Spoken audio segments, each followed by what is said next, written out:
Morning all, welcome to Jignasa Student Study Project 2022-23. On the behalf of Economics Department, we have conducted a student study project on impact of Rythu Bandhu scheme on farmers, a village level study in Telangana state under the supervision of Dr. B.M. Vinod Kumar sir, Assistant Professor of Economics. We have participated 6 members in this project. Myself, T. Shivahashita from 2nd BA and my friends K. Vyas from 3rd BA, P. Harati from 3rd BA, K. Kavya from 3rd BA, D. Kamal from 2nd BA and S. Anusha from 2nd BA. Coming to the topic, as you all know, agriculture plays an important role in Telangana economy. Investment is the surest way to enhance agriculture productivity and also income to the farmers. Most of the farmers are suffering with non-availability of initial investment before Kharif and Rabi seasons and falling into debt trap. In this backdrop, Telangana state government launched Rythu Bandhu scheme and it is also known as Initial Investment Scheme for farmers. Coming to the statement of the problem, though the farmers are receiving the benefits of Rythu Bandhu scheme, their income levels are not increased. Moreover, farmers' debit burden is not decreased. Coming to the need for the study concerning Rythu Bandhu scheme, much of the research has been conducted, but the available empirical evidence is comparatively limited relating to impact of Rythu Bandhu scheme. Coming to the hypothesis of the present study, it is hypothesis that there is no impact of Rythu Bandhu scheme on the growth of farmers' annual farming income. And it is also hypothesis that there is no impact of Rythu Bandhu scheme on farmers' debits decrease. Coming to the objectives of the present study, to study the impact of Rythu Bandhu scheme on growth of farmers' annual farming income, to study the impact of Rythu Bandhu scheme on farmers' debits. Coming to the tools and techniques used in the present problem. Simple statistical tools and techniques like averages, percentages are used. So, chapterization of the present study, the entire work has been divided into 4 chapters. The first chapter deals with introduction and methodology. The second chapter deals with review of literature. Third chapter deals with main findings of the study. And the fourth chapter deals with conclusions and solutions. Thank you. With this, I am stopping here. And the next part of the presentation will be continued by my friend K. Vyas. Thank you, Teacher Mahatma. To the primary data, the data has been collected through structured questionnaire from the farmers who received the benefits of Rythu Bandhu scheme. For this, Bukabadu village in Satpalli Mandal of Khammam district is selected by following purposive sampling method. Data has been collected from 25 farmers who benefited from the Rythu Bandhu scheme in Bukabadu village. The questionnaire is having 20 questions with close-ended as well as open-ended questions. Coming to the tools and techniques used in the present problem. Simple statistical tools and techniques like averages, percentages are used. So, chapterization of the present study, the entire work has been divided into 4 chapters. The first chapter deals with introduction and methodology. The second chapter deals with review of literature. Third chapter deals with main findings of the study and the fourth chapter deals with conclusions and solutions. Thank you. With this, I am stopping here and the next part of the presentation will be continued by my friend K. Vyas. Thank you, Teacher Mahatma. Chapter 2, Review of Literature. Keeping in the view object of the present study, the following works of the different authors reviewed, they are used for the references. Nikta and Satya, Ashok Gulati and Siraj Hussain, Pankaj Kumar and Singh, Sonawari. Nikta and Satya, the suggestion the government will focus minimum support price. Loan members and direct benefit transfer. Ashok Gulati and Siraj Hussain. The above the relieved that the RBI submitted the government of Telangana state powerful scheme which is providing the farmers from the debit burden.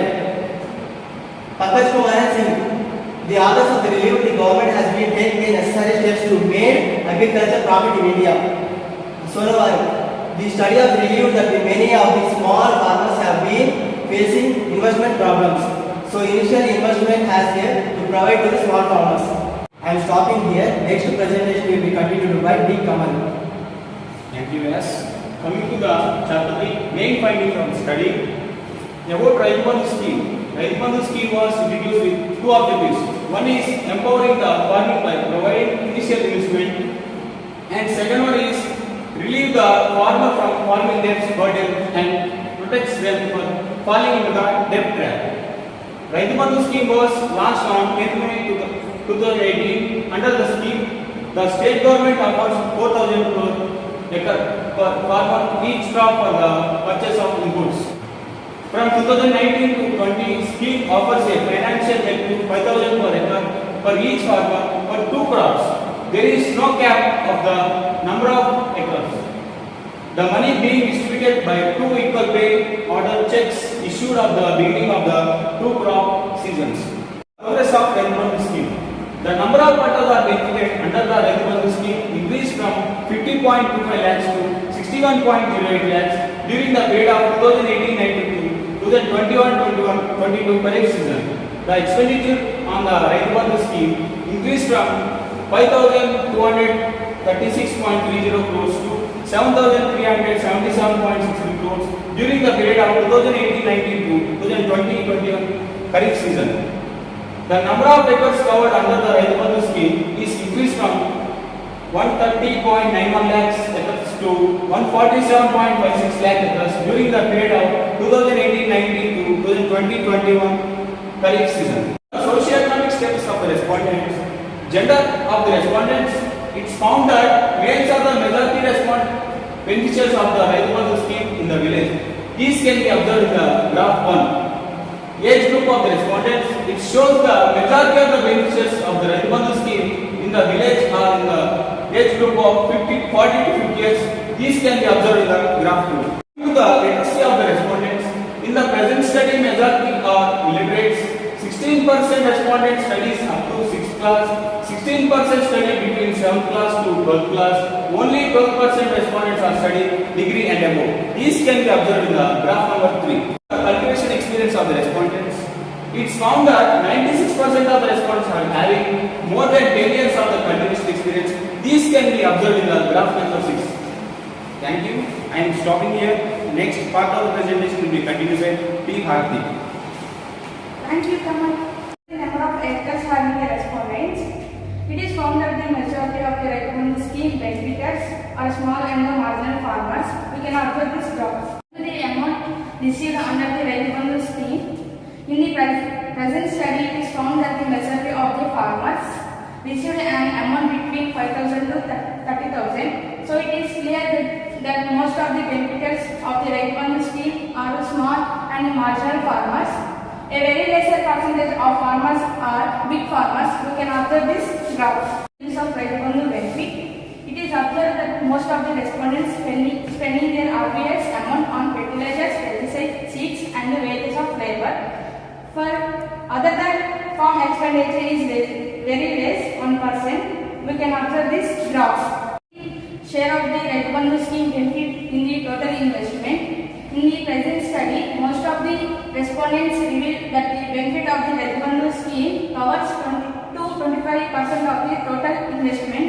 We can observe this graph.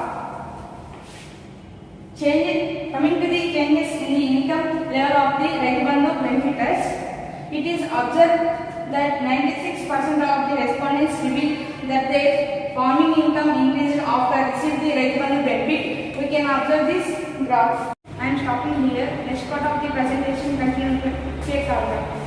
Thank you, Harthi. Coming to the opinions and suggestions of respondent. Government has to focus to implement the MSP and improve the marketing condition to sell their crop at a profitable price. Cultivation expenses are increasing, so the RPS amount should increase. The scheme should also extend to the farmer of adjacent land. RBS should also extend to tenants. The government has to include the stamp system in payment under the Raitu Bandhu scheme. This I am stopping here. Next part of presentation will be continued by my friend Anusha. Coming to the conclusions and suggestions. In the present study, it is found that the farmers who have agricultural land of up to 10 acres has used the amount of Raitu Bandhu scheme for agriculture purpose. Whereas the farmers who have agricultural land of more than 10 acres have used the amount of Raitu Bandhu scheme for other purpose. The study also found that the Raitu Bandhu scheme has a considerable impact of the growth of farmer annual agriculture income and the debts of the farmers has decreased. The study concludes that the Raitu Bandhu scheme protected the farmers from falling into the debt trap. Moreover, it is a good alternative to the loan waiver scheme. The majority of response revealed that their debts decreased after receiving Raitu Bandhu benefits. The study concludes that the growth of the farmers' income is not only dependent upon providing initial investment but also effective marketing conditions. So, the government has to provide proper marketing facilities at the right time to sell the crops at a profitable price. Coming to the suggestions of the present study, it is suggested that the amount of the Raitu Bandhu scheme is not sufficient as the price of the inputs like seeds, fertilizers, pesticides and labor charges increased. So, the government has to increase the amount under the scheme. It is suggested that the government has to introduce the slab system for providing financial assistance under the Raitu Bandhu scheme and need to providing financial assistance only to the actual cultivating farmers. It is suggested that the scheme should not pay to all land owners and many will be individuals such as government officers, doctors and businessmen etc. who are known as rich land owners. This is contrary to the scheme's intention and objectives. Now I invite to all my team members.